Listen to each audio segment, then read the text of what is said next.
This week on the C&J Speedway Review, we recap a fantastically exciting race weekend at Darlington Raceway, the Xfinity Series, the Cup Series, Throwback Weekend.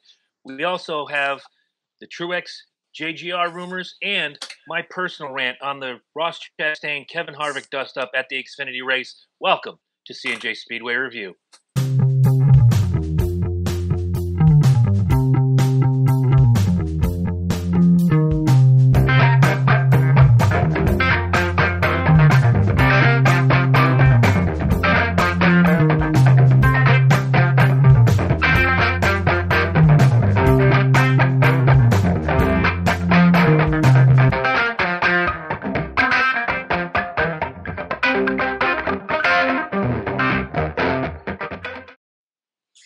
Welcome back, everybody, to the C&J Speedway Review. My name is Chris Breen, and in his fantastic NASCAR abode in Peabody, Massachusetts, we have the one, the only, Mr. Corey Huffnagel. Corey, how you doing tonight? I am doing pretty awesome. All I can just say is, throwback weekend, couldn't really describe it as like probably one of the best weekends, there was in NASCAR. And all I could just say is, Darlington has to be my favorite during the season. And all I could just say is, the party this past Sunday was great. It wasn't any fist fights or anything else whatsoever, but, it was just a great time and, had a lot of laughs and, great people and, got to watch a lot of racing. And some people, that didn't really, know about racing, they pretty much learned something Sunday night. I might have traded my Sunday for being driven all the way up to Peabody, Massachusetts, only to drive all the way back to Norwich, Connecticut. The family went to the Woodstock Fair, where producer Eddie Focus was also there doing his business routine. It was Africa hot. It was butthole to elbow people, the most disorganized junk I've ever had the mispleasure of doing. But I got home, I watched the replay of the Darlington race, and what a race it was. Fantastic weekend all the way around South Carolina. But we got a couple things on the docket real quick. Do you want to lead off the news? All right, so apparently there's a little bit of a rumor that's going on right now, and I guess rumor has it that Martin Truex Jr. and Cole Pearn, according to motorsport.com and then a couple other affiliates, not ESPN or anything else whatsoever. So rumor has it that Martin Truex Jr. and Cole Pearn are going to be going to Joe Gibbs Racing in 2019, driving the 19 car. And from what I heard, Bass Pro Shops is going to be going with them. So now this pretty much, well, if the deal is official, which I probably say it will be within the next couple months, this will leave Daniel Suarez without a ride for 2019. So another rumor that's been spiraling out is Levine Family Racing is thinking about switching manufacturers to Toyota next year and possibly aligning with Joe Gibbs Racing. So let's say if Levine Family Racing does go to Toyota, Gibbs will probably say, okay, we'll put Suarez in the 95 car, and bring Truex to the 19 car whatsoever. But then you have the possibility of Christopher Bell on moving up to the Cup Series, even though he said he's going to be doing another year at Xfinity. I could probably tell you one thing. Let's say, if, the Levine family deal is set for Toyota, I would just put Suarez in the 95 and then just keep Bell in Xfinity for one more year. I mean, yes, do a couple Cup races next year, and then if the kid's ready to go to Cup, then, he's ready. But from the time that we heard, at first it was going to be, Truex is going to go to Gibbs, and then, Truex is going to go to Stewart-Haas. But now, since Furniture Row doesn't have their team next year, so this pretty much leaves Truex without a ride unless he goes to Gibbs, which will be official. But we'll just have to see what happens. Well, let's be 100% honest with each other. The reigning champion is not going to be without a ride. We all know this. You'd have to be the head cashier at Walmart to think that Martin Truex is going to be filling out applications trying to find a ride for the 2019 season. It's just not going to happen. He's a hot commodity. Again, the 2017 Series champ. He is in the running right now for the 2018 Series champ. He's going to find his way. Now, some of the things that you suggested was, the JGR Levine team up, and you move Suarez, and I think that's a dumb move. I think you keep Suarez in the 19. If JGR is going to dump money into Levine Racing, why not put Truex in the 95? It's all going to be under the same umbrella. Yes, there's some things that that works. Two teams supposedly are together in that way with JGR. Basically, it sounds like going to be funding Levine Racing and the Toyotas. There's just I wouldn't move Suarez. He's kind of he's not. Oh, how do I put this? He hasn't exactly set his mark in the 19. It's his what first year, second year in the 19? Second year.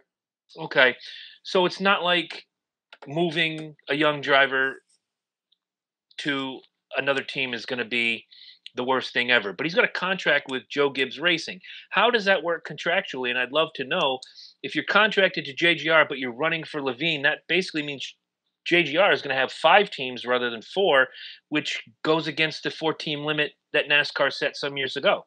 Right. So there's just a lot of questions to be answered, and it's crazy to think. But there's one odd man out that we failed to talk about in all of these rumors and innuendos, and that's the 41 car Stewart-Haas Racing of Kurt Busch. He's not in any conversations right now. Nobody's talking about Kurt Busch could possibly go here, or Kurt Busch could possibly go there. He's the one odd man, as we've now started our silly season in NASCAR, that nobody's talking about. Well, the latest rumor was a couple weeks ago when it was rumored that Kurt was going to go to Chip Ganassi Racing and replace Jamie McMurray. So pretty much, that would leave McMurray without a ride, and then could possibly go to Stewart-Haas next year. But I actually want to go to I want to get back to the whole Furniture Row situation. So absolutely, because that announcement, what was it, just a couple days ago? I think it was just yesterday. Yeah, that Furniture Row Racing is shutting its doors forever. And when I first heard this yesterday, I was really shocked. I mean, because to have a team that won the championship last year and then, go on this year, to think that, you tell all your teams saying oh, we're all set for next year with sponsorships and cars and everything whatsoever. And then to tell them the next day, oh, we're ceasing operations. I could pretty much tell you that the day that 5 Hour Energy announced that they were not going to be back at Furniture Row Racing next year, that pretty much had that team, thinking, okay, what can we do to replace it? Because the problem is, I think it takes about $30 billion to sponsor a race car, and you look at all these big sponsors that have left the sport the last couple of years. I can't even name all of them, but it's basically a business to sponsor a race car, and then to have pretty much the funding to go racing for the full season. And I just look at Furniture Row. I mean, I'm still surprised. I mean, the fact that they won the championship a year ago and could possibly win another one before the year's out. I mean, I think it was a good decision, that Barney Visser, decided, okay, we have to cease operations because we can't keep borrowing money and so forth, because the health scare last year pretty much woke him up by surprise, saying what am I doing? I have to try and reevaluate, my life, my personal business, everything else, and so on. Sure. One of the things that struck me about the whole thing was the quickness. Yes, you mentioned 5 Hour Energy leaving a gaping hole, but again, you're the reigning and defending champion. Sponsors will be knocking themselves over trying to get to you. It's not like you're someone on the tail end of your career who might be tough to sponsor. Word on the street, and I think we've talked about it before, and Eddie referenced it last night on the Loki and Jabroni show, Lowe's is not going to be sponsoring the 48 car next year. Right. So, but that's a guy, and, again, let's say something nice. A butt ton of wins. He's a first ballot Hall of Famer easy. But Jimmy Johnson is on the tail end of his career. Martin Truex is right in the middle of his career. He's one of the 3 hottest drivers on the circuit right now. Won the championship last year. Had a real good shot at it the year before. He's a hot commodity. So there wouldn't be a lack of sponsors trying to knock down the door to get to Martin Truex and Furniture Row. But again, like you said, Barney Visser is not in the best of health. He had the health scare last year. He had another health scare this year. If he can't find someone that he trusts to run the business, then maybe it is time to, lock up the doors and say goodbye to the crew. They have about 90 to 100 days before season's over, and they start knocking everything down, selling off the cars and the equipment and whatnot, or outsourcing it, what have you. but it goes back to something we talked about a few weeks ago, in that one car operations are not going to be successful in NASCAR going forward. Furniture Row being the last of the Mohicans, if you will. They were the shining light. They gave one car operations hope that, we can get a championship driver, we can have championship equipment, we can be in those talks as we draw closer to Homestead Miami in November, that we could be a part of that. And now, when the most successful one car operation in the last 20 years is gone, I don't see much hope for one car operations. I think you might see, as we've seen over the years, the fields go from 43 to 40, on some weeks only 38 cars. You may see the field pare down to 35 now. Right. So when this is all said and done, it's going to be interesting to see where the team of Martin Truex and Cole Pearn go. I'm interested to see where the rest of the team goes, whether it's fabricators, engine builders, chassis guys, or even where will they end up? We'll find out come November, or maybe even at the latest February, when we get to Daytona again. Any other news on the docket for us tonight, or we want to dive right into Darlington? Well, all I could just say is after the race on Sunday, guess who ends up getting a penalty? None other than Kyle Larson. And let's see, what for? So apparently he gets an L1 penalty. As right now, my computer right now just pretty much ended up doing this, so forth. I just gotta upload it. Hold on. Okay, do what you gotta do. We'll stare at your nice curtains, and for those of you on audio only, Corey has some nice purple-looking curtains back there. Really nice. Yes. Nice lavender. Very, very good curtains. Get them at a really good price while you can. So Big apparently lots, from $8.99. So apparently, from what I'm hearing, I guess the 42 of Kyle Larson gets an L1 penalty for a lug nut violation. Okay, not the worst thing ever. Not the worst thing, but then yet again, you have to keep those lug nuts on to tighten up those race cars, because NASCAR looks at that and says, if we see one nut missing, it's going to be a fine, and then if the wheel comes off, the crew chief has to take a 4-week vacation. Well, it's nice to hear somebody other than Kevin Harvick getting a lug nut violation, but it sucks for Kyle Larson nonetheless. Yeah. So let's jump into the Xfinity Series from Saturday, and in a strange turn of events, Corey is going to lead us through the race results, the points. I still have the picks over here, and guys, if this were a heavyweight fight this week, I'd have lasted 90 seconds, because Corey, Mike Tyson, Huffnagel pummeled me in the picks this week. So, anyways, race 1 of 2 for the weekend, which Brad ended up sweeping. We go to the Xfinity race at Darlington for the VFW Sports Clips Help a Hero 200, which was won by none other than Brad Keselowski. And watching this race on Saturday, this pretty much surprised me quite a bit. And I want to talk about the guy that was leading in the 42 car, and that name was Ross Chastain. Started on the pole, led, I'd probably say, 90 laps, and from the start of the race to maybe the third stage, I was very impressed by this kid. And then it kind of questioned me by saying, okay, so here's a kid that, that's been driving for Johnny Davis or whatever race team, whatever it is in the Xfinity Series, and you look at it, he's 12th in points, and he's driving a really fast race car for a really great team in Chip Ganassi. And the thing of it is, I was kind of thinking, the fact that if Chastain wins a race in Xfinity, that'd be a huge upset, especially, when you're driving for Chip Ganassi, who's probably one of the big teams right now, especially the fact that, the 42 car has been shared by either Kyle Larson or John Hunter Nemechek, and then pretty much Justin Marks and so forth.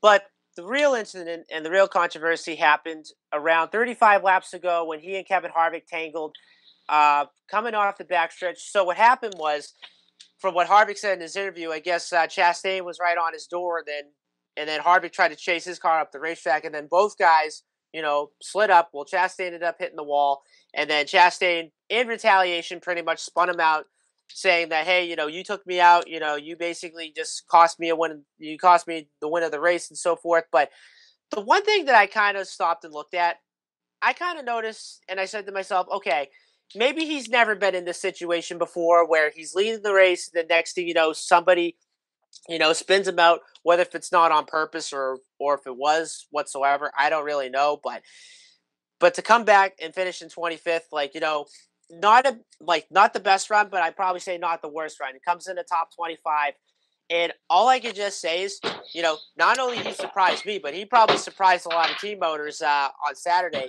And just to think of it, he has 2 more opportunities in the 42 car, and quite honestly, I think he's going to win one of the 3 races in that car.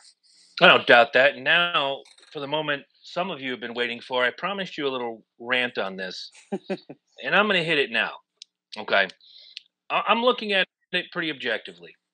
One, I've said it before and I'll say it again. If you've ever won this Monster Energy Cup, Sprint Cup, Nextel Cup, Winston Cup, stay your butt out of Xfinity racing.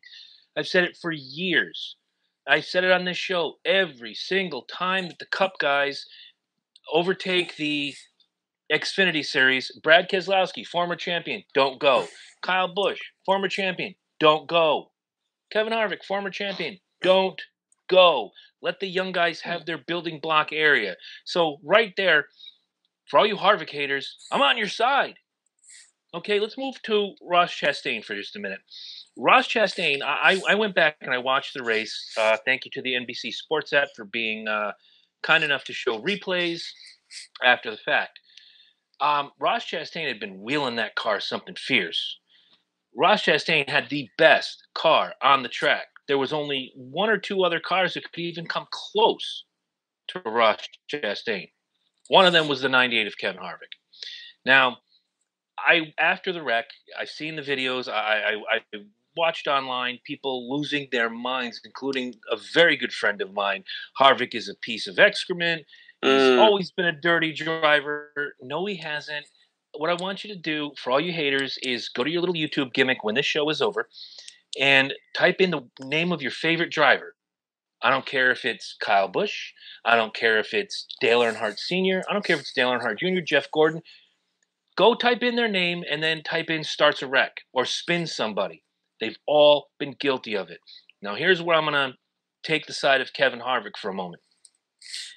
He was talking about the car losing air when you go door to door. Now, I dare say that none of you watching this show have ever driven around Darlington Raceway or any raceway at 160 miles an hour.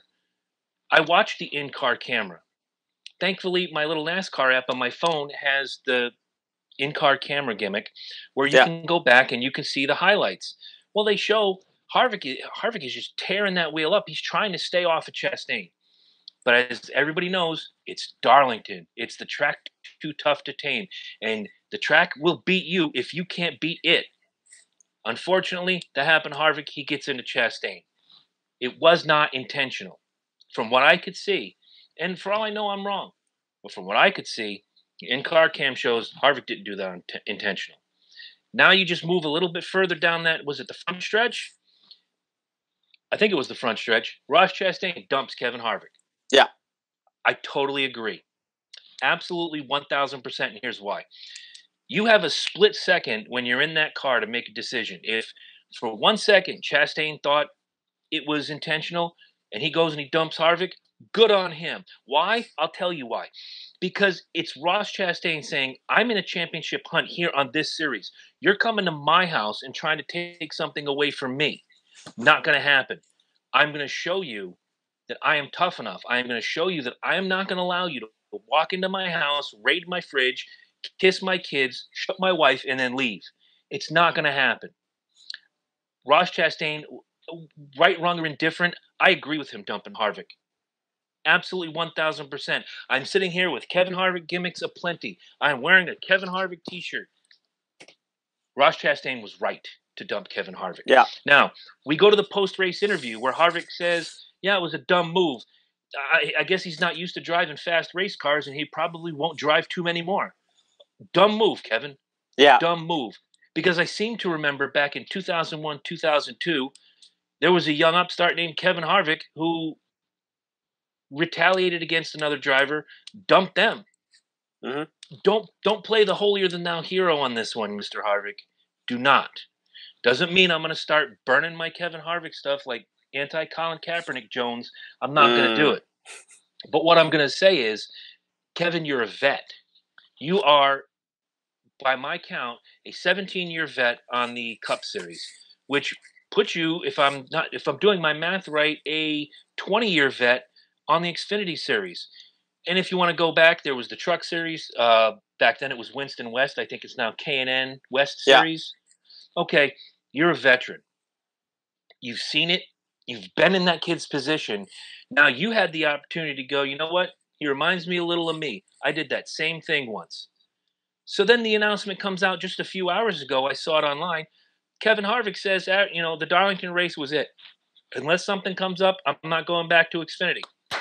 Congratulations. You shouldn't be there in the first place. You're a Cup Series champion, 2014. At that point, you should never have to go back down to get track time, to chase glory, to get this trophy war that every driver seems to want to fill and fill my house with the trophies they have. Him, Kyle Busch, Brad Keselowski, but they keep chasing. Stop.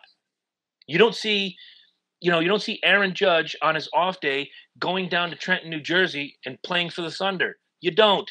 You don't see, who's the Red Sox star that I could think of right now? Mookie Betts. You don't see Mookie Betts on an off day go to Pawtucket and swing a bat for the Paw Sox. You don't. You know why? Because they're on the top level of what they do. Some of them champions, they know where their bread is buttered. Stop chasing this dream. If I never see Kevin Harvick, Kyle Busch, Brad Keselowski in any underneath series under the Cup again, I will be a happy man. Good decision by Kevin Harvick. However, there is a stain, in my opinion, on this whole situation. And that's where you come in, NASCAR fan. That's right. All of you who go out and say, Harvick's a dirty driver. He's always been a punk. He's always been this. First of all, Kevin Harvick is one of the most liked and most respected drivers in that garage.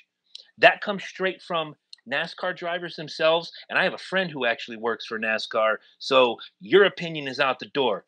Roll up a little wad of toilet paper and you know what to do with it, because that's what your opinion is right now. Because you're speaking from a point of ignorance. You're not, excuse me, you're not speaking from fact.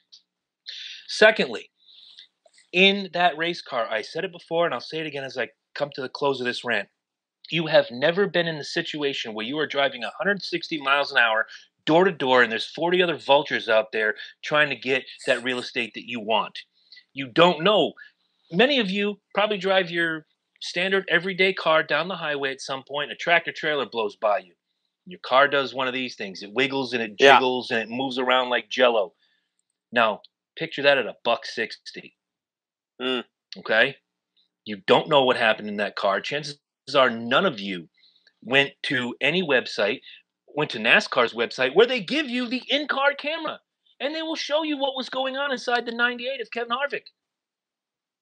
Kevin Harvick's the worst thing he did, two things. A, he was at the Xfinity race. B, the post-race interview. Ross Chastain did exactly the right thing. He thought he was wronged on his circuit that he is running for a championship for. And when he thought he was wronged, he dumped the guy that he thinks wronged him. Good move by Ross Chastain. And I will say this, if in the event I could ever find a Ross Chastain t-shirt, I will wear it proudly. I might make him my second favorite driver. I don't know. I don't believe in that second favorite driver BS, but I gained so much respect for Ross Chastain. And if you're out there, Ross, I tip my hat to you. End of rant. My name is Chris Burns, and I approve this message. That is awesome. That is awesome. And all I could just say is preach. You got it right here. And I don't have to grab Ariana Grande to get my point across. You got it. So let's move on. Let's hear about who did what, where, when, and in what position. All right. So looking at the results, so Brad Keselowski, after the whole dust up and after he snuck through the whole wreck, he ends up taking home the win. Cole Custer ends up coming home in second. Tyler Reddick in third. Denny Hamlin fourth. Elliott Sadler rounds out the top five. Then you have Chase Elliott in sixth. Justin Allgaier seventh. Matt Tifton eighth. Ty Dillon ninth. And Michael Annett rounds out the top 10. Other notables, you have Daniel Hemrick 11th. You have Brandon Jones 12th. You have Ryan Reed 13th. You have Ryan Truex 15th. Let's see. Alex Labay 19th. Garrett Smithley 20th. Ross Chastain 25th. Kevin Harvick 29th, Christopher Bell 34th. And then, of course, going all the way down to last place in 40th is none other than Austin Cindric. Wow. Yeah. It's not Jeff Green this week. We know that. Right.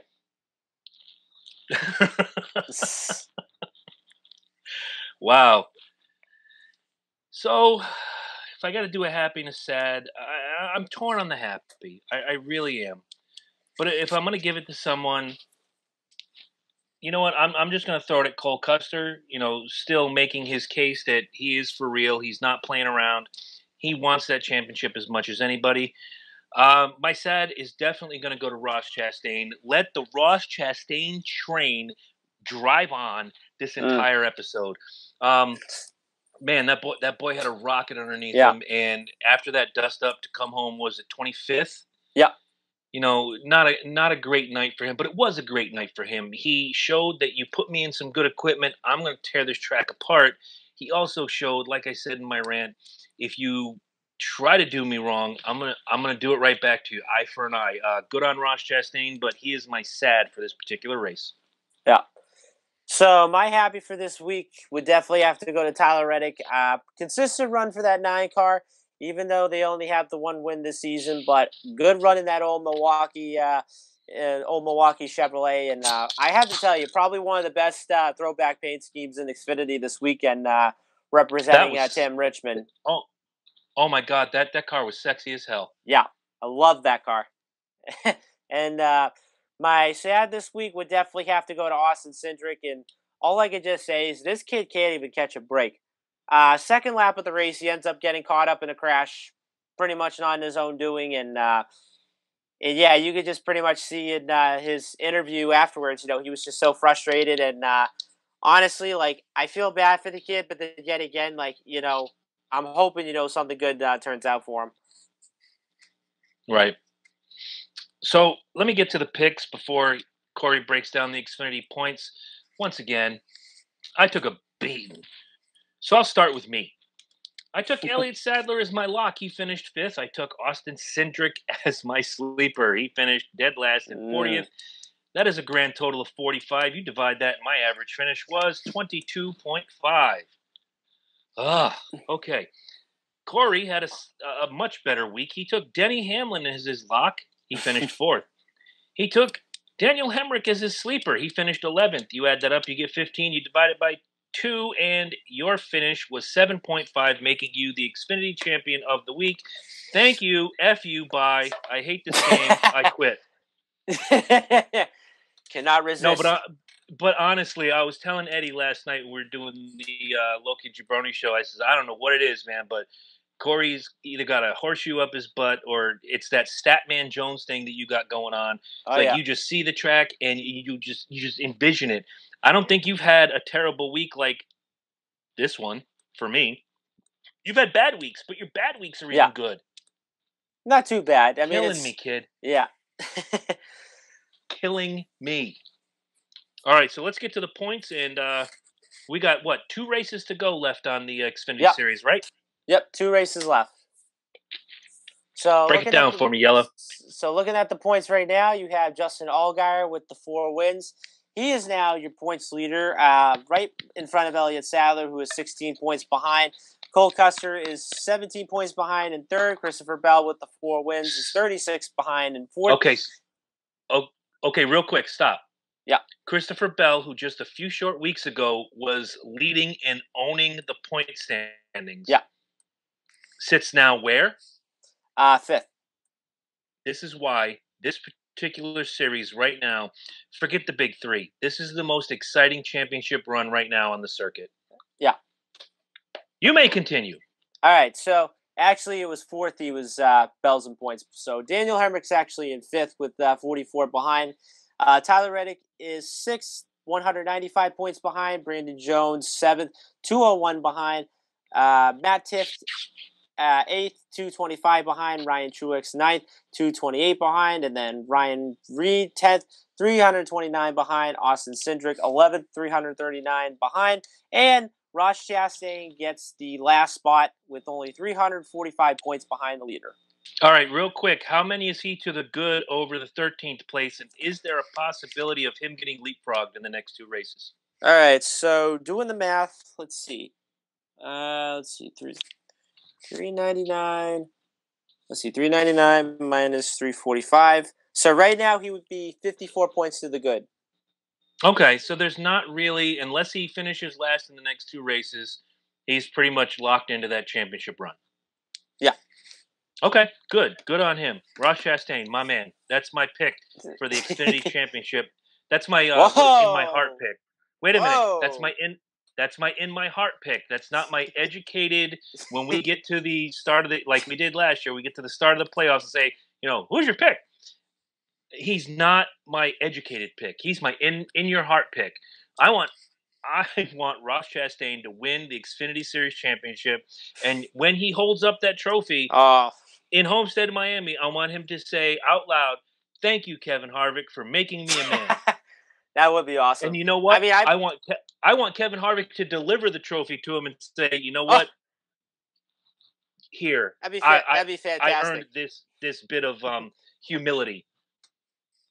In a perfect world, if Vince McMahon ran NASCAR, that would happen.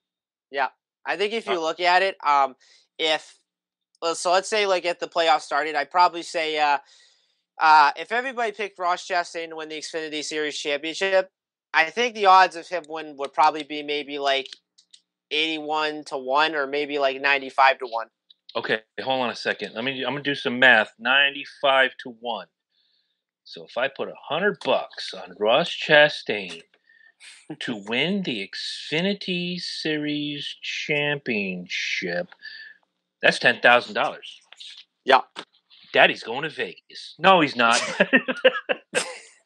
I don't have $100 to give to anybody, let alone bet on it. But man, wouldn't that be something? If he could find a way to claw his way to that championship, I would be so happy. I'd buy the shirt. Oh yeah. All right. So as we move on, the Bojangles Southern 500, one of my favorite races of the year, because it's my home state. It's Darlington, South Carolina. It's Route 52. It's the smell of barbecue everywhere you go. It's camping out outside the racetrack and people driving golf carts who you've never met before, giving you moonshine and just staying up till 4 a.m. around a campfire. I love everything about Darlington, but this race was fantastic. Tell us all about it.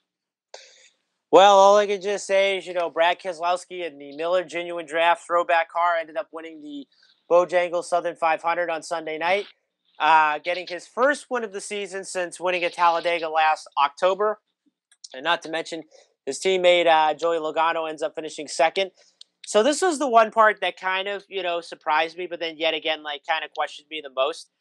So even though the Big Three has been dominating throughout the whole, probably 80% of the races this season, now I kind of stop and think, okay, Brad Keselowski ends up winning the race, and I'm kind of thinking to myself, he could be that fourth guy, that could contend with the Big Three because, A, Keselowski's won a championship before, and B, Brad has been in this situation a couple times where, he knows how to win a championship and stuff like that and so on. But just going back to this race on Sunday night, it just had me stop and think, where was Team Penske, this season? Because even though Joey Logano had the one win at Talladega, they haven't been really doing that much. And then, and like I said, they've been running good, but they just haven't been closing the deal by winning races and, competing up at the front, everything and so forth. But the one guy that I really want to mention this race on Sunday night definitely has to be Kyle Larson. Led 284 of the races, 367 laps, and man, did he have a really good race car. If not, he had probably the winning car, to win that race. And if he hadn't lost that race on pit road, Larson would have been your winner. Oh, absolutely. Real quick, I want to go back. Penske, yes, Joey Logano won early in the season. Yes, Brad Keselowski takes Sunday. We forget to mention that Ryan Blaney is always in the conversation more often than not when you're talking about the top 10 of this race, the top 10 of this race, finishing here. I look at Penske Racing right now as the snake in the weeds. They're waiting for their spot to strike. Why they waited this long, I'll never know. When you look at Penske, now they have 2 wins. I'm looking at Team Hendrick right now, and I know you in the 24 you have William Byron. I know in the 48 you have Jimmy Johnson. In the 88 you have Alex Bowman. And what is the car? I can't remember. There's a 4th Hendrick car, isn't there? Yeah. Who's the 4th? I forget. Let's see. You have Alex Bowman, William Byron, Jimmy Johnson, and let's see. Alex Bowman, Jimmy Johnson. Yep. Alex Bowman, Jimmy Johnson, William Byron, and then Chase Elliott. Chase Elliott. Okay, he has a win this year. So yeah, when we talk of when I'm not picking on you. When you throw to where's Penske been this season? Well, couldn't you say the same for Hendrick? Yeah. Where's Hendrick been this season? Chase Elliott, one of the youngest, if not no, William Byron's the youngest. Let's be truthful here. Yeah. But one of the youngest drivers at Hendrick Racing has their sole win of 2018. I don't think that Penske has anything to worry about. Like you said, either Brad Keselowski or Joey Logano is going to be in that conversation when we get to Miami. No doubt in my mind. And right. in 2 weeks when we talk about make your picks, here we go. On the record Jones, I'm going to have a Penske driver in that top 4. Why? Like you said, Keselowski, former champion. Logano, perennial contender. Blaney, hot young upstart who can seem to do no wrong other than he hasn't crossed that finish line in first this season. Penske doesn't have anything to worry about. Not in the least. Not at all. Okay. So the one thing I wanted to mention about this race was the pit strategy late in the race that basically gave Keselowski not gave him, but it put him in a mighty position to win that race. He had a fast car. He had a sexy-looking car. Oh yeah. To see that Rusty Wallace throwback, to see Rusty Wallace with him in victory lane, amazing. Just, obviously I've always said if Kevin Harvick doesn't win, I just watch and I don't care who wins. But on this night, I was rooting for 2 people, Kevin Harvick, Brad Keselowski. I can't look at that Miller Genuine Draft car with that paint scheme, with those colors, and not say, gosh, I'd love to see that car in victory lane. Yeah. I want him to do well. And I've been a big supporter of Brad Keselowski all year long. I've been waiting for this very moment to say, Brad, you punched your ticket, kid, you're in. But now comes the hard part. He's got to translate that in the playoffs, which we all know Brad Keselowski can do. So what a mighty good race to see. Oh, just some of the guys that were out there really wrenching the wheel and doing well. Keselowski, Harvick, Hamlin was a fantastic. He didn't finish great. He finished 10th, which I'm sure was a disappointment for him. But Denny Hamlin needs a little boost just as much as anybody else right now. Right. So for him to finish 10th at Darlington was fantastic. So real quick, if you could give us the finishing order, we'll get to the picks, and then happies and sad. All right, so Brad Keselowski ends up winning the race in the Southern 500. Joey Logano comes home second. Kyle Larson third. Kevin Harvick fourth. Chase Elliott fifth. The Busch brothers 6th and 7th for Kurt and Kyle. Eric Jones comes home 8th. Jamie McMurray 9th. And then Denny Hamlin rounds out the top 10. Other notables, you have Martin Truex Jr. 11th. You have Chris Buescher in 13th. You have Eric Almirola in 14th. Ryan Blaney 15th. Austin Dillon 16th. Paul Menard 17th, David Reagan 18th, Ryan Newman 19th, Casey Kane 24th, Bubba Wallace in 26th, and of course Ross Chastain in 28th, Daniel Suarez 29th, Jeffrey Earnhardt 34th, and going all the way down to the bottom, William Byron 35th, Clint Boyer 36th, and not to mention Jimmy Johnson in 39th. Oh, well, we might as well lead it off with happy and sad, and the happy obviously has to go to Brad Keselowski. You and I have both talked about it on this show, privately, amongst friends. Brad Keselowski needed a race like this. He needed to use all his smarts, all his equipment, all of his pit crew. It just seemed like everything went right for that 2 team this weekend. And I can't think of anybody better to get my happy. Guys, once again, write it down. I'm going to say something nice. My sad goes to Jimmy Johnson. I put up the thing earlier in the week. Is Jimmy Johnson on the tail end of his career? And one of the comments came in from a listener named William Festa and says, he really doesn't have anything to prove. Yes and no, William, and I'll tell you why. No, he really doesn't have anything to prove per se because he's won 7 championships. He's won X amount of races. He's the standard bearer for NASCAR since 2005, 2006. Yeah. He's been the man. He is the Earnhardt of our generation. He has eclipsed Jeff Gordon by leaps and bounds. You have your 3 7-time champions, Petty, Earnhardt, Johnson. And if I have to rank them, they're going to go just like this. Earnhardt,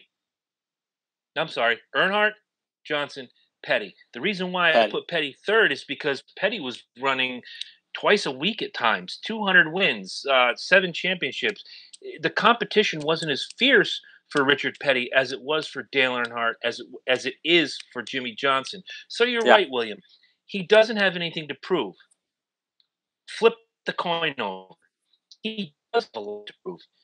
Time champion is in very real danger of being bounced from the playoff picture.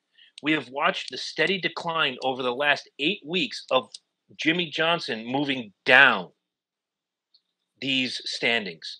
So, William, to your point, no, he doesn't have a lot to prove, but he does have something to prove. Jimmy Johnson is better than a 39th place finish. Jimmy Johnson is better than the bad luck he suffered this weekend at Darlington Raceway, and Jimmy Johnson is better than being basically a lame duck in these playoffs. So that's where my sad goes. It goes to the 48 of Jimmy Johnson.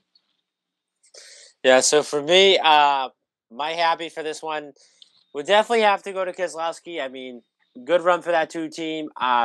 Gave him a little bit of a boost of confidence by getting a win on Sunday night. And all I can just say is, this is going to be the one team that I'm going to be keeping my eye on in the playoffs, see if they can run for a championship. My sad would definitely have to go to Jimmy Johnson because, kind of disappointed of how he finished 39th. And, now he just has to go to Indianapolis, try to win the race. And, there's a whole lot of scenarios that could happen on Sunday. And, let's say if we get another new winner, you could probably see Johnson get bounced out for sure.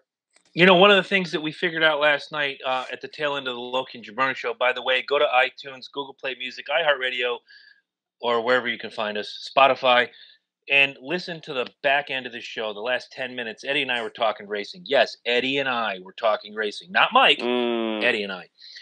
And one of the things I did notice, because I have the notebook right here that I do the picks on every single week. Those of you watching on YouTube, you can see my little notebook right here. Every time I pick Jimmy Johnson, he finishes terrible. So maybe, just maybe, I don't think he'll pick up a second place finish. Maybe he'll pick up that elusive win that he's been so craving, that he needs desperately in the next 2 weeks to get him cemented into the playoffs. But I don't think it's Chris that is the bad luck charm for Jimmy Johnson. I think bad luck is the bad luck charm for Jimmy Johnson. Right. But yeah, I went through the notebook and I went through a couple of different finishes. 23rd here, 31st here, 39th this week. Boy, every time I put my name next to Jimmy Johnson, boom, confetti, and I can't get around it. I'd say so too, Corey. That's why you're the best co-host in the business. Thank you. So, without further ado, let's go to the Monster Energy Cup Series beating. We'll start with Corey. Corey picked Brad Keselowski as his lock, finished first. He picked Kevin Harvick as his sleeper, finished fourth. He picked Denny Hamlin as his hopeful, finished 10th. That's a 15. You divide that by 3, Corey, your finish this week was 5th. Still not a 1, 2, 3. There's only one guy that can lay claim to that, but here comes Mr. 1, 2, 3 with his terrible picks. I picked Kevin Harvick as my lock. He finished 4th. That's where the happiness ends. I picked Jimmy Johnson as my sleeper. He finished 39th. I picked Matt Kenseth as my hopeful. He finished 25th. You add that up, you get 68. You divide that by 3. You get 23.3. F this game, I'm going home. Oh, wait, I am home. So there is your picks of the week, sponsored by nobody because we don't have a sponsor yet. Other than that, give us the championship points breakdown as they stand right now after Darlington. All right, so as it turns out, Kyle Busch right now leads the points by about 39 over Kevin Harvick. Martin Truex Jr. is third by about 155 points back. Kurt Busch with the one win. He is 203 points back in fourth. Joey Logano in the top five with 220 back. Brad Keselowski, the one win. He has 253 points behind in sixth. Kyle Larson, 255. Clint Boyer at about 261. Ryan Blaney, 283. Denny Hamlin, 300. Chase Elliott, 301. Eric Almirola, 357. Eric Jones, 359. Jimmy Johnson, 433. Alex Bowman, 452. And Ricky Stenhouse Jr. Has the last spot for now at 520. Because, of course, Austin Dillon punched his ticket with a lucky win in Daytona. Yeah. Rat bastard. God, there's so much I dislike about Austin Dillon. But he won. I still don't think it was a skill win. I think it was right place, right time, the dust up with Almirola on the last lap, what have you. What I will say is he's a contender. He's in the championship picture. Bold prediction right now. Austin Dillon will be amongst the first drivers to be eliminated after the first round. I could definitely agree with that. Of course you can, because you know I'm right. Yeah. Okay, anyway. So now we move on. This weekend, the Xfinity Series and the Cup Series will both be in a state where I used to live, and I loved it, but I didn't live in Indianapolis. I lived in Lafayette, Indiana, home of La Bamba Burritos. Burritos as big as your head. If you're ever in Indiana, go to La Bamba Burritos. So tell us where we can find the series this weekend. Okay, so the Xfinity Series will be racing at Indianapolis on Saturday for the Lily's Diabetes 250, 3 o'clock Eastern Time on NBCSN. Streaming live on the NBC Sports app. And then I guess for the radio station this weekend, it's probably going to be the Indianapolis Motor Speedway radio station from what it looks like, to say the least. So I'd probably say people in the Indianapolis area, tune into that to catch the Xfinity race this weekend. Not only that, the Cup race on Saturday. So moving on, I'm gonna read the Cup Series guys entered in this race before I get to the Xfinity regulars. So they are so they are as follows. Ty Dillon's going to be running the 3-car this weekend. Let's see. Austin Dillon is going to be driving a second Calling Racing Chevrolet. So he's going to be the teammate to Ryan Truex this weekend. So kind of questioning why, Calling Racing is going to have 2 cars fielded in this race. It's probably going to be a possibility of what's going to happen in 2019. Are they going to go to a 2-car team, or is this going to be a one-time deal? I don't know, but we'll just have to figure that out. Moving down the list, Ryan Blaney is going to be in the 22 car for Team Penske. Chase Elliott is going to be in the 23 car once again. Moving down towards the list, and I think that is about it. So now, moving on to the Xfinity regulars, you have Cole Custer, you have Garrett Smitley, you have Matt Tiff. Ross Chastain is going to be back in the 4-car this weekend for JD Motorsports, or whatever team it is. Michael Annette's going to be in the 5-car, then Justin Allgaier. You have Tyler Reddick. Ryan Truex, Austin Cindric will be in the 12-car this weekend for Penske. Ryan Reed, Ryan Preece will be in the 18-car. You have Brandon Jones, Christopher Bell, Daniel Hemrick, Alex Labay. John Hunter Nemechek will be in the 42. You have Chase Briscoe in the 60, who is from Indiana, as I must say. Then going down to the list, you have none other than Jeff Green. Okay. All right. So why don't you start with your lock and your sleeper? All right. So my lock for this weekend, I know the Xfinity guys have been racing at Indianapolis for the last few years. So if I had to pick one right now, I'm going to have to go with Elliott Sadler in the 1 team, because the guy's retiring at the end of the season, and what a better way for him, and not to mention this is his last time he'll be racing at the Brickyard, but that would be a real good, feel-good moment for him to say, I won at the Brickyard, after what happened in 2012 when he jumped the restart, whatever it was. But definitely, I would love to see that one team win the race on Saturday.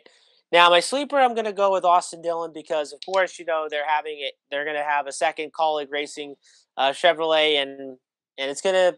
I'm going to be keeping my eye on this team and see how their two cars are going to be doing this weekend. Okay.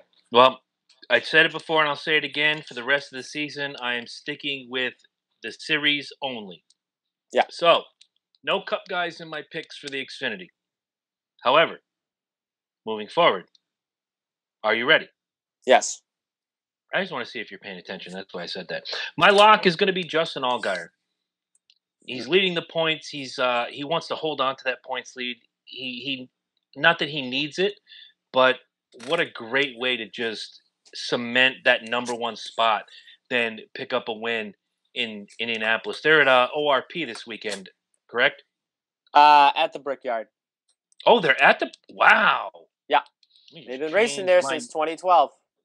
Right, but I thought for some reason they're going to be at ORP this weekend. My No, mistake. That's going to be soon, though. Probably in the near future. I am sticking with Justin Allgaier. And as my sleeper, someone who needs to leapfrog Justin Allgaier and get that all-important extra win and cement himself as the championship, what do you call it there? You can be the underdog. He's the favorite.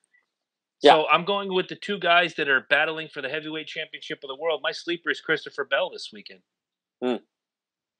So I'm sorry that we don't know nationally, guys, where the race is going to be delivered, whether it's MRN, the voice of NASCAR, or PRN, the butthole of NASCAR.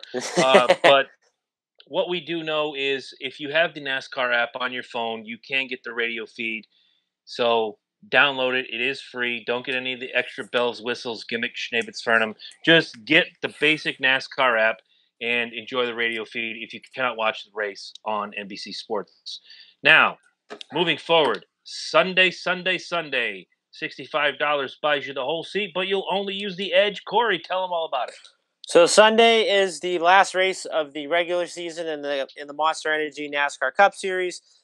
So this weekend's race is going to be the Big Machine Vaca 400 at the Brickyard, which will be 2 o'clock Eastern Time on NBCSN. Stream it live on the NBC Sports app. And then for the radio station, of course, will be the Indianapolis Motor Speedway station for those of you that are in the Indianapolis area or so forth.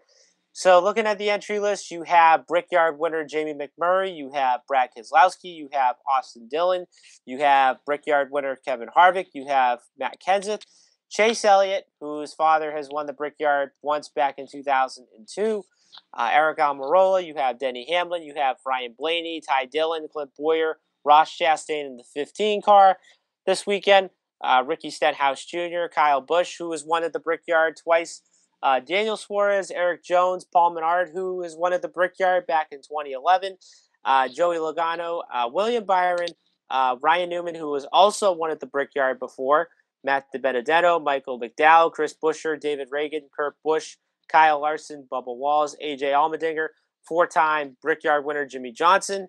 Let's see, Corey LaJoie in the 72, Martin Truex Jr. in the 78, Alex Bowman, Casey Kane, who was last year's Brickyard winner, Jeffrey Earnhardt, and, of course, Greg Galding. Okay. So I'm naming my picks this week one of two things. Either these are my need a win picks or this is Last Call Jones. These guys need a win more than anything. And let's just get it out of the way. My lock this week, because he's been running so tough and he's been coming so close. Kyle Larson's going to be my lock this week. My sleeper needs a win, and he's been a championship contender in the last few years, but he's never really been at that forefront with the exception of 2014. He was second in the championship standings. I'm going with Ryan Newman for my sleeper. Guys, here it comes. If you're a fan of this team, run away screaming into the night, because if he doesn't get a win, I fear that this guy is going to be, pardon my language, asked out of the playoffs after this week. My hopeful is the 48 Lowe's machine of Jimmy Johnson. Mm. Don't me. You Those know that he needs this win. Well, those are some really interesting picks, and all I can just tell you is that Newman is one of those guys that knows how to sneak into the playoffs when somebody has a problem and so forth. I mean, he's done it before back in 2004 and then 2005, and then just recently, back in 2014, he pretty much went into the championship four after dumping Kyle Larson out of the way, but he did what he had to do, though. So I really think with Newman, it's going to be a long shot and it's going to be an outside shot, but I think he's got a good shot, as what Jim Carrey and Dumb and Dumber would say. So you're telling me that there's a chance. Right. And I changed my sleeper pick earlier today twice. Yeah. I had Paul Menard in the sleeper position. I also had Daniel Suarez in the sleeper position. Need a win. Get up there, man. But something told me that my pick should be Ryan Newman this week. He's an Indiana boy. As a former winner at the Brickyard. Like you said, he's that snake in the grass. Like we talked about Penske earlier, where Ryan Newman really cut his teeth was with Penske Racing. He knows how to get in. He knows how to make himself now the belle of the ball and chase for that championship. Yeah. All right. So go ahead. All right. So now my lock for this weekend. My lock this weekend, I'm definitely going to have to go with Martin Truex Jr. because, even though they're still sitting pretty with like 3 wins or 4 wins, whatever, I'm picking them this weekend, hopefully that they could get a win so they can pretty much make a championship statement saying that, this is going to be our last time outing. So, we're going to go out strong. We're going to try and win the championship this year with nothing going in our way, so forth whatsoever.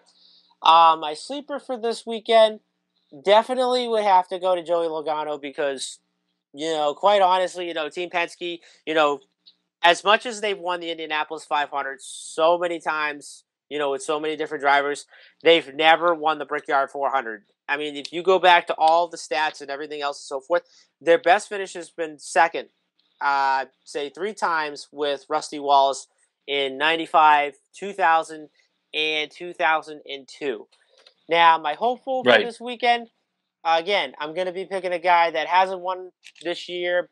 It's probably going to be an outside shot as well, and you guys are all going to be surprised at this, but my hopeful for this weekend would definitely have to go to Paul Menard in the 21 because, he's won at the Brickyard before, and, I know his dad's been famous, with running Indy cars for the Indianapolis 500 at that racetrack. So, and you look at, the Wood brothers, they have been fast, but, they just haven't been really contending this year. So, and let's keep this in mind, there's going to be a lot of strategies that are going to be coming into play on Sunday, whether it be fuel or whether it be track position or anything like that and so forth. But the only thing is like we're probably not going to see a race like we saw there last year. Probably not. Have you ever heard my Paul Menard story? I don't think I have, no. All right, real quick, I'm going to tell you my Paul Menard story. Back in 2011, my good friend Chad Hatfield from Lafayette, Indiana, came here to go with me to New Hampshire Motor Speedway. Now, we are there. We get the whole weekend, Hotel Jones, beer aplenty. We brought my Xbox up. We played Madden. We had a great time. We're at the racetrack on Sunday, and we're walking around, and we see, the Jimmy Johnson trucks and the Jeff Gordon trucks, and he was a Gordon fan. He's now a Kyle Larson fan. Yeah. And, we're scoping out the trucks and at Gimmick Village. Before there was Gimmick Village, there was the trucks, the haulers. So we're going through the haulers, and there's the RCR hauler. There's the Harvick one, and then there's everybody else. So as we're walking through, he says, "Why is there a Paul Menard hauler? Who buys Paul Menard T-shirts?" And we're making jokes, and we're cracking jokes, we're having a good time. And I said, "Menard's mom doesn't even buy Paul Menard T-shirts. This is just it's a joke." 2 weeks later, he wins the Brickyard, and I get the checkered flag has not even finished going down on the race, and I get a text from Chad. I guess there's going to be some Paul Menard T-shirts being sold. And this is all in the span of 2 weeks. So, again, great pick on Paul Menard. He almost was my sleeper, but, that's a kid that in the beginning, everybody thought was just, the rich kid getting his daddy gets behind him and he gets the ride and yada yada. But Richard Childress don't pick junk. Richard Childress, with the exception of his grandkids, Yeah. Richard Childress seeks out the best of the best. Even Mike Skinner, Mike Skinner was a fantastic world. Steve Kinzer was a fantastic dirt track driver. He picks guys who will go out there and give their best every single lap, with the exception of his grandkids. So picking Paul Menard for RCR back in the day was a brilliant move for Richard Childress, and now that he's with the Wood brothers, the legendary Wood brothers, Yep. he's got the oomph underneath him, and not a bad pick. But that's my Paul Menard story. Enjoy it, Chad. If you're out there, still my favorite weekend ever. Yeah. At the races. So now we get the question of the week, which I think William. We've already talked about William Festa's answer to this question, but I want the rest of your opinion. Is Jimmie Johnson on the downslide of his career? Corey, you start. I'll come in after, and we will pose the question officially.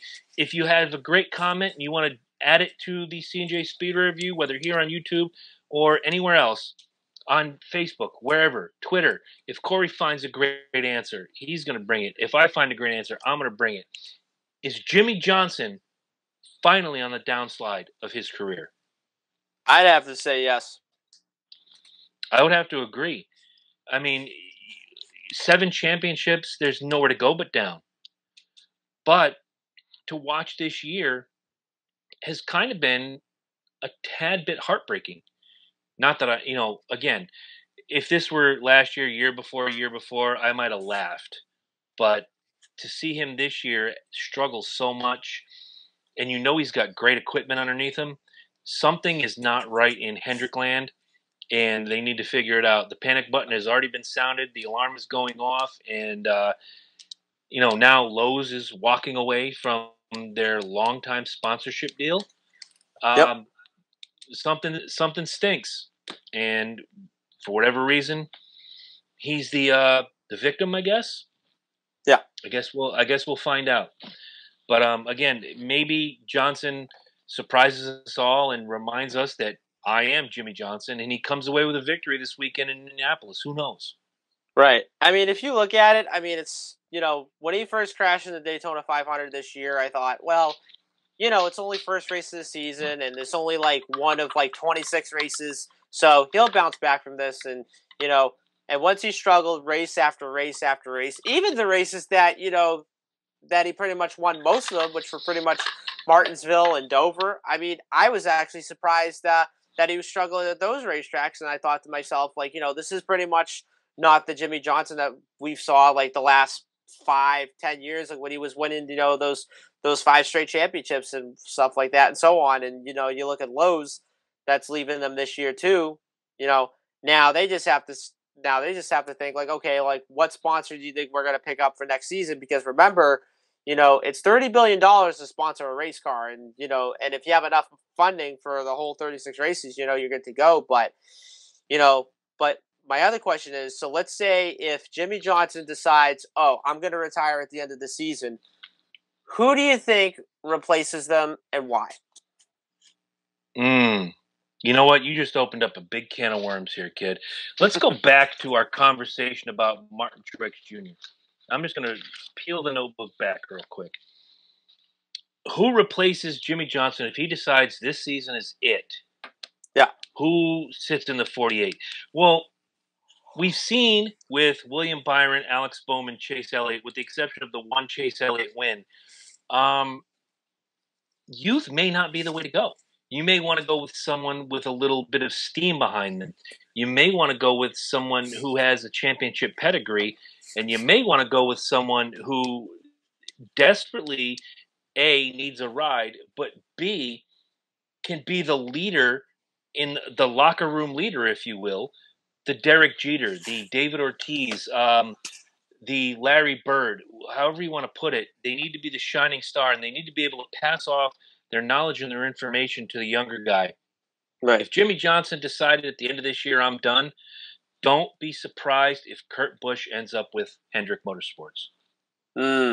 I wouldn't be surprised by that either, but I actually did read an article a couple weeks ago, and they were saying, and it's actually kind of funny because it said, does Noah Gragson, able to replace Jimmy Johnson by 2021? And I thought, why don't we just see how he does in the Xfinity Series possibly first before, we end up having conversations like that. But, I'd probably say, with Gregson going to the 48, that one wouldn't be possible. I'm going to quote Eddie whenever I make a joke about Chris Benoit, and I'm going to say it's too soon. Too soon to even talk about Noah Gragson on the Cup Series. Yeah. Way too soon. Now, before I ask you if you have anything to pimp, push, or otherwise plug, I want to throw something out to any of the teams anywhere on the Cup Series for next year's Darlington race. Love the throwbacks. Absolutely love them. But from all of us here at the C&J Speedway Review and all of us at the Loki and Jabroni Show, next year, we want to see the spam car out there, baby. Yes. We want to see someone run this gorgeous little team next year on the track at Throwback Weekend in Darlington because, spam might be a disgusting meat. It's loved in Hawaii, God knows why, but we want to see that spam car, that blue, yellow, red, and silver gimmick out there on the track. I don't even care if they do it on Harvick's car. Somebody run the spam car next year. And we'll have spam burgers at Corey's party. That would be awesome. All right, what do you have to pimp, plug, or otherwise push upon the people? Okay, so continue to follow us on the C&J Speedway Review. We are on Facebook. We are on Instagram at CJ Speedway. We are at Twitter at CJ_Speedway. And then don't forget, guys, more importantly, continue to follow us on YouTube. Make sure you subscribe. Get a load of our episodes that we have uploaded so far. And so I want to tell you this little story. This happened on like Sunday or whatever it was. So my wonderful and beautiful Chelsea, who I probably say is watching, which I probably say she is watching this right now, and I love her so much. And oh my God, I love her so much. I can't get over it. I can't be without you. Go ahead. So she decides she wants to borrow my Alabama Crimson Tide hat, which of course, she wanted to borrow it. I'm not really sure why she wanted to borrow it, even though Alabama kicked the snot out of Louisville Saturday night, 51-14. Thank you, Louisville, for giving us the win, which obviously some of the haven't been shown up to play. So I thought. So she ends up saying, I said to her that, okay, so that my favorite team's Alabama. And she said that her favorite teams are either Boston College or Notre Dame. So she was wearing the hat, I think on like Sunday, like during the party. And I thought to myself, you know what? I think I might as well put that as my profile picture. And I wrote on the caption saying, like, am I sensing that my girlfriend is already being an Alabama fan? And I actually thought to myself, like, I really want to see what everyone decides to, like, think about this. And so my good friend Robert Morris, I really want to give a shout out to.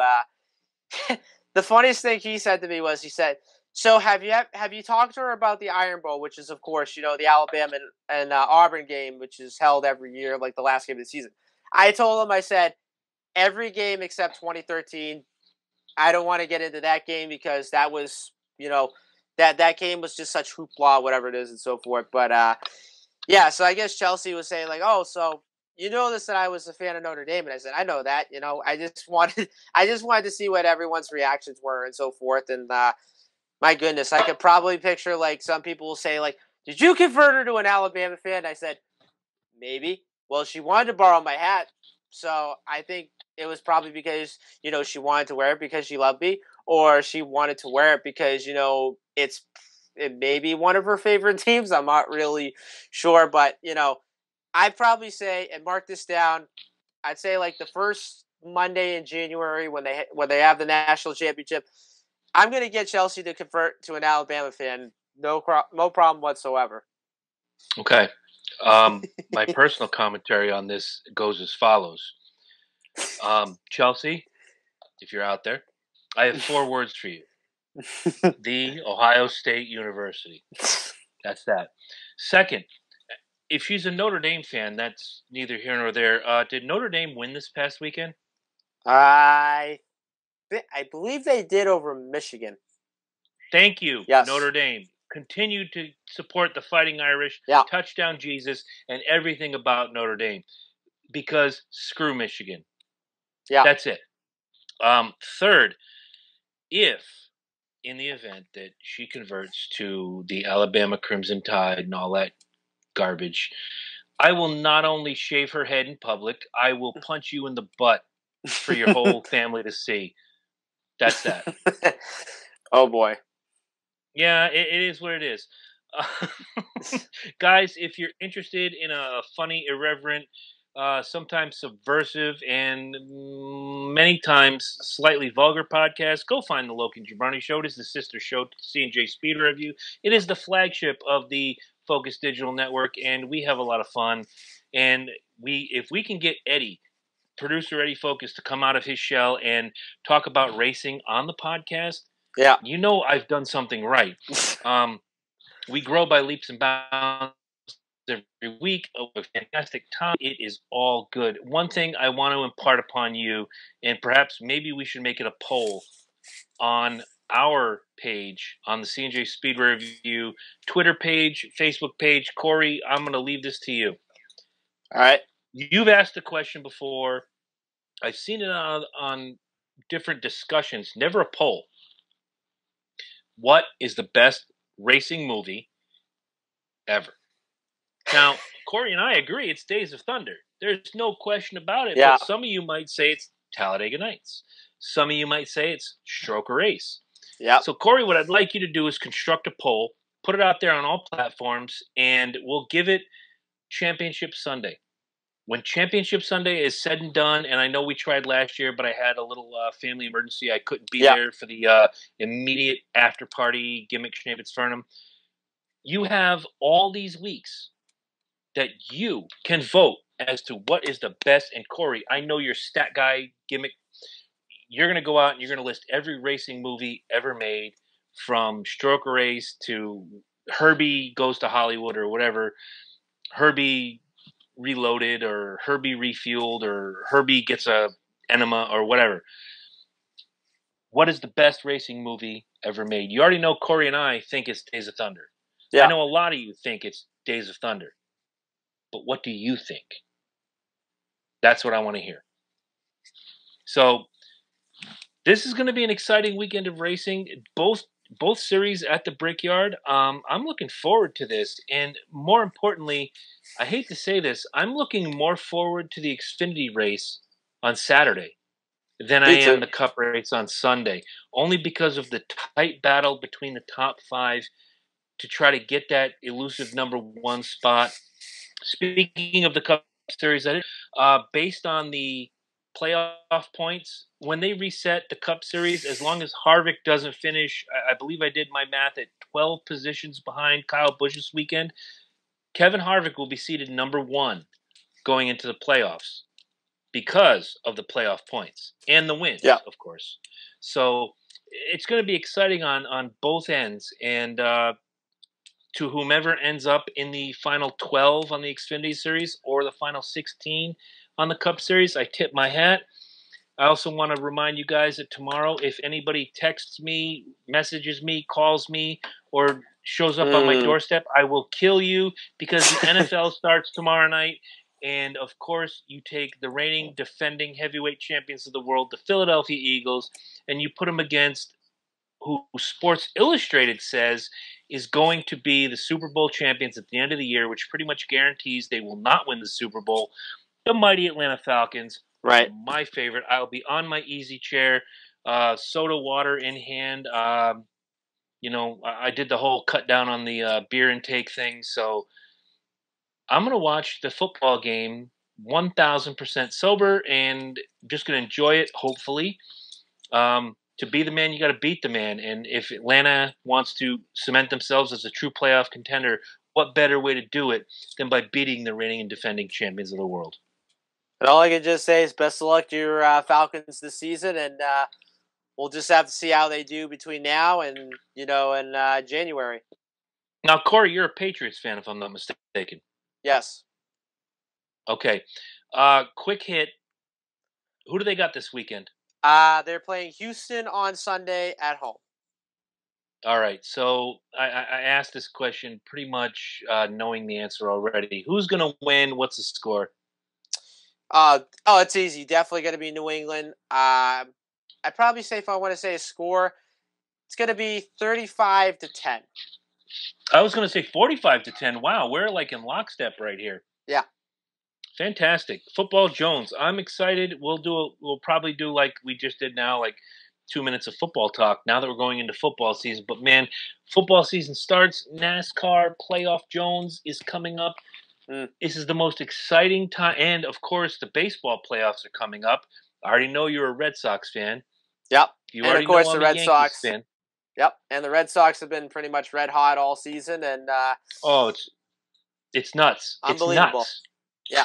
So we already know that basically the AL East is going to be won by Boston. So I'll tip my hat right now to you and to Loki, who is also a diehard Red Sox fan. Yeah. I already know that the Yankees are going to be that wild card. They got that play-in game, but, one game, that's all it takes. We get into the playoffs, we're going to be dangerous. But I know when it comes to baseball, a lot of people, they draw a line in the sand, and if it doesn't happen in their town, it doesn't happen. I wish your team well. I wish my team well. Mm-hmm. I wish anybody who makes the playoffs well. Guys, the fall is just the most exciting time. Baseball playoffs, NASCAR playoffs. The NFL is starting up and will be hot by the time we get to Homestead, Miami. Hockey starts up again. Oh, dear God, bring back my Bruins. I miss hockey so much. So many things going on in the world of sports, and it's just the best time of year. Fall is just magical. I love it. Magical. All right. So for Corey, my name is Chris. This is the C&J Speedway Review. We'll catch you next week. Thank you so much for joining us. Good night.